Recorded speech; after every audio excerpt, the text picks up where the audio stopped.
अस्सलाम वालेकुम, this is Mohammad Sadkan Salahuddin, your physics teacher. आज हम चैप्टर नंबर 8 स्टार्ट कर रहे हैं, फर्स्ट है फिजिक्स का, और इसका नाम है wave, motion and sound. 3 part पे ये चैप्टर कंसिस्ट कर रहा है। तो आज हम पहला पार्ट स्टार्ट कर रहे हैं जिसका नाम है साउंड। साउंड क्या होता है बच्चों? साउंड जो है वो एनर्जी की किस्म होती है जो कि मीडियम में डिस्टर्बेंस की वजह से जो है वो प्रोड्यूस होती है। जैसे एग्जाम्पल, आप एक स्टिक लो और उसको जो है हवा में बहुत तेजी से जो है वो उसको जो है वो मूव करो, तो क्या होगा? डिस्टर्बेंस होगी एयर में, तो साउंड क्या होगा? प्रोड्यूस होगा। अच्छा, अब साउंड जो है वो वेव है, और कौन सी वेव है? लॉन्गिट्यूडनल वेव है। लॉन्गिट्यूडनल वेव क्या होती है कि जब कोई वेव मीडियम से गुजरे और मीडियम के पार्टिकल्स जो हैं वो उस वेव की डायरेक्शन में वाइब्रेट करने लग जाएं, तो इस वेव को हम कहते हैं लॉन्गिट्यूडनल वेव। ठीक है। अच्छा, अब साउंड जो है उसको हम 3 हिस्सों में डिवाइड कर सकते हैं in terms of frequency. Means ऐसी साउंड वेव जिसकी फ्रीक्वेंसी 20 हर्ट्ज से कम होगी, उस साउंड को हम कहेंगे इंफ्रासोनिक साउंड वेव। और ऐसी साउंड वेव जिसकी फ्रीक्वेंसी 20 हर्ट्ज और 20,000 हर्ट्ज के दरमियान में है, इसको हम कहेंगे ऑडिबल रेंज साउंड वेव। और ह्यूमन एयर जो है वो इस ऑडिबल साउंड वेव के लिए सिर्फ और सिर्फ सेंसिटिव है। मतलब हमें वो आवाज सुनाई देगी जो 20 हर्ट्ज और 20,000 हर्ट्ज के दरमियान की है। ऐसी साउंड वेव जो 20,000 हर्ट्ज से ज्यादा फ्रीक्वेंसी रखती है उसको हम कहेंगे अल्ट्रासोनिक साउंड वेव।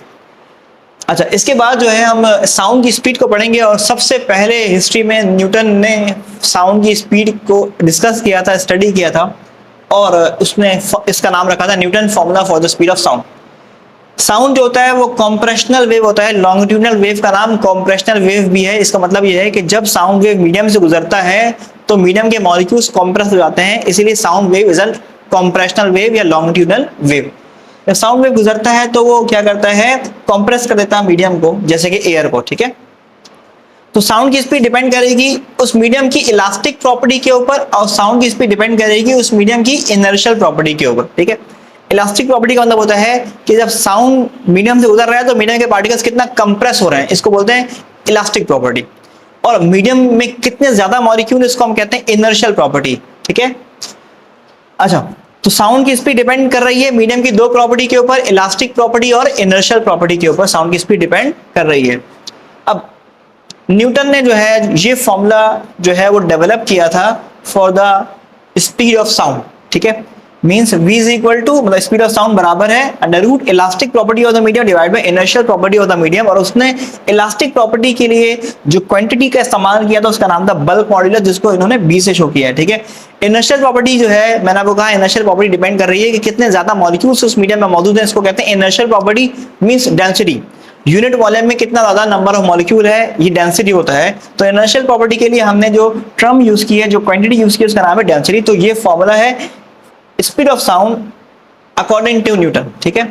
अब बी क्या है बच्चों? बी का नाम है बल्क मॉड्यूलस। ठीक है। बल्क मॉड्यूलस क्या होता है कि जब साउंड गुजर रहा है मीडियम में से, तो मीडियम के मॉलिक्यूल्स कंप्रेस हो जा रहे हैं क्योंकि मीडियम के मॉलिक्यूल्स पर प्रेशर लग रहा है। तो यूनिफॉर्मली कितना ज्यादा मीडियम के मॉलिक्यूल्स डिफॉर्म हो रहे हैं, अपना शेप चेंज कर रहे हैं, अपना साइज चेंज कर रहे हैं, ये जो क्वांटिटी है इसका नाम है बल्क मॉड्यूलस। ठीक है। और इसका एक और डेफिनेशन भी हो सकता है बच्चों कि bulk modulus is the ratio of stress to the volumetric strain.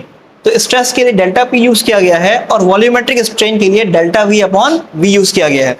तो बी जो है वो delta P upon delta V over V है। Means B bulk modulus is the ratio of stress over volumetric strain. इसका मतलब क्या है? Minus sign क्या बता रहा है? जो माइनस साइन हमें बता रहा है कि जब आप प्रेशर अप्लाई करते हो तो वॉल्यूम क्या हो जाता है? कम हो जाता है। ये चीज माइनस साइन डिनोट कर रही है यहाँ पे। ठीक है। अब इस फॉर्मूले में कुछ फ्लॉज थे, कुछ गलतियां थी, कुछ कंसिडरेशन में मिस्टेक्स थी, जिसको न्यूटन के इन मिस्टेक्स को लैप्लास एक साइंटिस्ट ने जाकर सही किया। तो इस टॉपिक के बाद हमने पढ़ना है लैप्लास करेक्शन। एग्जाम में अगर शॉर्ट में सवाल आएगा तो सेपरेट में आ सकता है सवाल के Newton formula for speed of sound क्या बताएं, या लैप्लास करेक्शन क्या होता है ये बताएं। लेकिन लॉन्ग में अगर सवाल आएगा तो दोनों साथ सवाल आएंगे ये। ठीक है। मतलब Newton formula for speed of sound and Laplace correction साथ मिलाकर पूछा जाएगा अगर लॉन्ग में सवाल आएगा। तो हम पढ़ेंगे लैप्लास करेक्शन। ये टॉपिक जो है बच्चों लास्ट टॉपिक जो हमने पढ़ा है उसको ही आगे कंटिन्यू किया जा रहा है, जैसे Newton formula for the speed of sound को ही आगे कंटिन्यू किया जा रहा है। और उसमें जो चेंजिंग है वो लेप्लास नाम के साइंटिस्ट ने की, और इसका हम इस टॉपिक का नाम रख रहे हैं लेप्लास करेक्शन।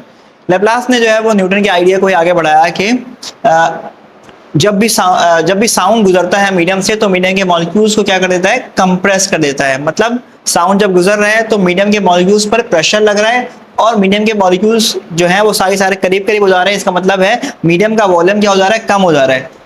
इसका मतलब क्या हुआ, इसका मतलब हो गया जो प्रोसेस है वो ओबे कर रहा है बॉयल लॉ को। बॉयल लॉ को पता है क्या होता है, प्रेशर लगेगा वॉल्यूम कम हो जाएगा।